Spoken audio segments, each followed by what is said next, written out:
محسن نقوی کے حالیہ دورہ ایران میں وزیر خارجہ عباس اراغچی سے دوسری ملاقات۔ ایرانی خبر ایجنسی کے مطابق ملاقات میں ایران امریکہ جنگ کے خاتمے کے لیے مسودوں پر تفصیلی بات چیت کی گئی۔ قیام امن کے طریقہ کار پر غور کیا گیا۔ ذرائع کا کہنا ہے کہ وزیر داخلہ محسن نقوی آج بھی تہران میں ہی قیام کریں گے۔ محسن نقوی امریکہ ایران مذاکرات سے متعلق اہم ملاقاتیں جاری رکھے ہوئے ہیں۔ اس سے پہلے محسن نقوی نے ایرانی صدر، وزیر داخلہ اور کمانڈر ان چیف پاسداران انقلاب سے بھی ملاقاتیں کی تھیں۔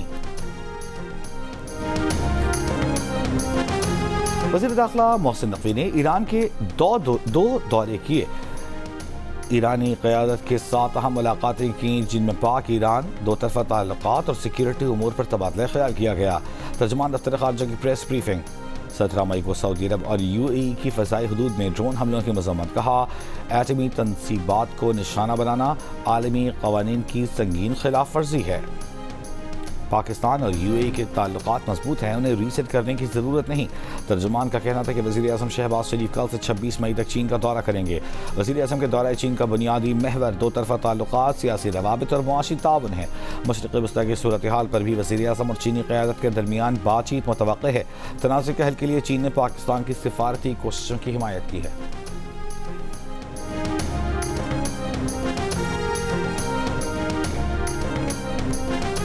امریکی وزیر خارجہ مارکو روبیو کا کہنا ہے کہ ایران کے معاملے پر کچھ پیش رفت ہوئی ہے۔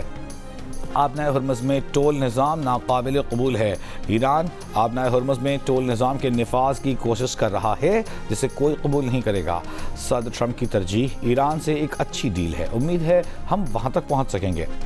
سویڈن میں نیٹو وزرائے خارجہ اجلاس کے موقع پر امریکی وزیر خارجہ نے کہا کہ صدر ٹرمپ کی نیٹو سے ایران کے معاملے پر مایوسی کو دور کیا جانا چاہیے۔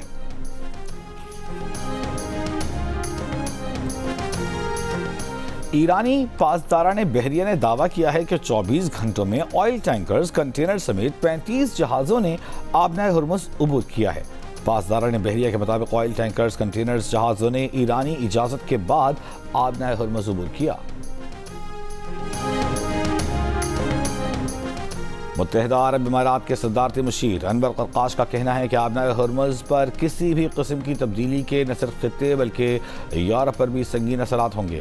تنازع کا سیاسی حل چاہتے ہیں، سفارتی راستہ تلاش کرنا اہم ہے، لیکن اسے مستقبل میں مزید پیچیدگیاں پیدا کرنے کی قیمت پر نہیں ہونا چاہیے۔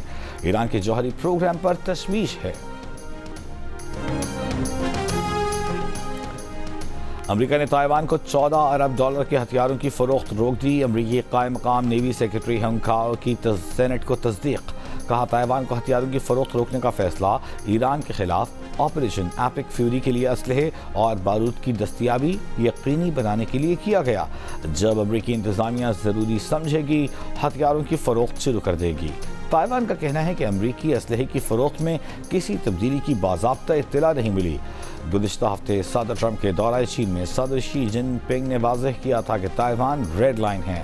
چین تائیوان کو امریکی اسلحہ فروخت کرنے کا مخالف ہے۔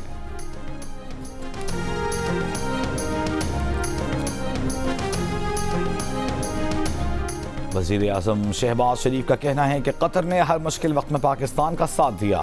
قطر پاکستان کا دیرینہ دوست ہے۔ وزیر اعظم سے قطر کے تعمیراتی گروپ کے وفد نے ملاقات کی۔ وزیر اعظم نے کہا کہ بیرونی سرمایہ کاری میں اضافے کے لیے ترجیحی بنیادوں پر اقدامات کر رہے ہیں۔ SIFC کے تحت سرمایہ کاری کی راہ میں حائل رکاوٹوں کو دور کیا ہے۔ پاکستان کی سیاحت، ہوٹلنگ، تعمیرات سیکٹر میں سرمایہ کاری کے وسیع استعداد ہے۔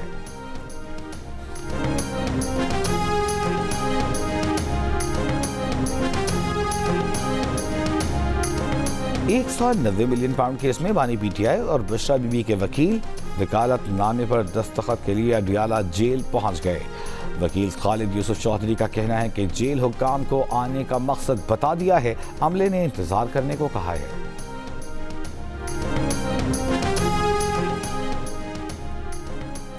جیکب آباد میں پسند کی شادی کرنے والی لڑکی کی بازیابی کے لیے بھائی نے Sindh high court Larkana circuit میں درخواست دائر کر دی۔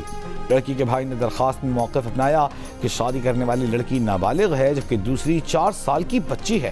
اغوا کے مقدمے میں نامزد لڑکا 2 جون کو طلب۔ ملک میں ہفتہ وار مہنگائی میں 0.33% کمی، وفاقی ادارہ شماریات کی مہنگائی سے متعلق رپورٹ کے مطابق ایک ہفتے میں 11 اشیائے ضروریہ کی قیمتوں میں کمی، 26 کی قیمتوں میں اضافہ، 14 کی قیمتیں مستحکم رہیں۔ کوکنگ آئل، چائے اور دہی سمیت دیگر اشیاء کی قیمتیں بڑھیں۔ لہسن، دالیں، انڈے اور کیلے سستے ہوئے۔ گلوبل سموتھ فلاٹیلا کے استنبول پہنچنے والے کارکنوں میں سے بیشتر کی حالت انتہائی خراب۔ اسرائیلی تشدد سے زخموں پر نیل، کئی افراد چلنے تک کے قابل نہیں، ویل چیئرز پر لایا گیا۔ آسٹریلی فلم ساز اور کارکن جولیٹ لامونٹ کا کہنا ہے کہ متعدد افراد کی پسلیاں ٹوٹی ہوئی ہیں، خواتین کے ساتھ جنسی بدسلوکی کے واقعات بھی ہوئے، نامعلوم ادویات کے انجیکشنز لگائے گئے۔ اطالوی صحافی الیزانڈرو مونتاوانی نے حراستی مرکز کو خوف اور دہشت کی جگہ قرار دے دیا، کہا حراست میں لیتے ہی تشدد شروع کر دیا گیا، محدود خوراک اور پانی دیا گیا۔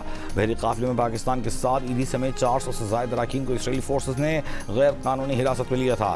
غزہ میں گلوبل سموتھ فلاٹیلا کے اراکین کی حمایت میں ریلی، بچوں نے کارکنوں کے ملکوں کے پرچم اٹھا کر مارچ کیا۔ منشیات کیس میں گرفتار انمول عرف پنکی کی جسمانی ریمانڈ کی استدعا مسترد، عدالت نے جوڈیشل ریمانڈ پر جیل بھیج دیا۔ تمام تفتیشی افسران کو مقدمات کا چالان پیش کرنے کا حکم، ملزمہ کو مجموعی طور پر 18 کیسز میں ریمانڈ کے لیے پیش کیا گیا۔ درخشاں، گجری اور بغدادی تھانے کے تفتیشی افسران نے جوڈیشل مجسٹریٹ سے جسمانی ریمانڈ میں توسیع کی استدعا کرتے ہوئے کہا تھا کہ ملزمہ سے تفتیش میں پیش رفت ہوئی ہے۔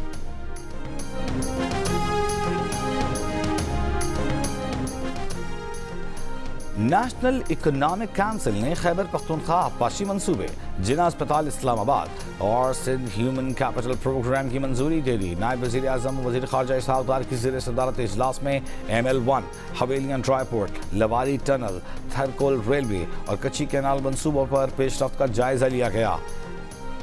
قیام اور بھاشا ڈیم سے متعلق انتظامات، سندھ فلڈ بحالی سپورٹ پروگرام، قومی ترقیاتی اقدامات، بنیادی انفراسٹرکچر اور سوشل سیکٹر کی ضروریات پوری کرنے پر بھی غور۔ اسحاق ڈار نے کہا کہ حکومتی انفراسٹرکچر عوامی سہولیات اور معاشی استحکام پر توجہ مرکوز رکھے گی۔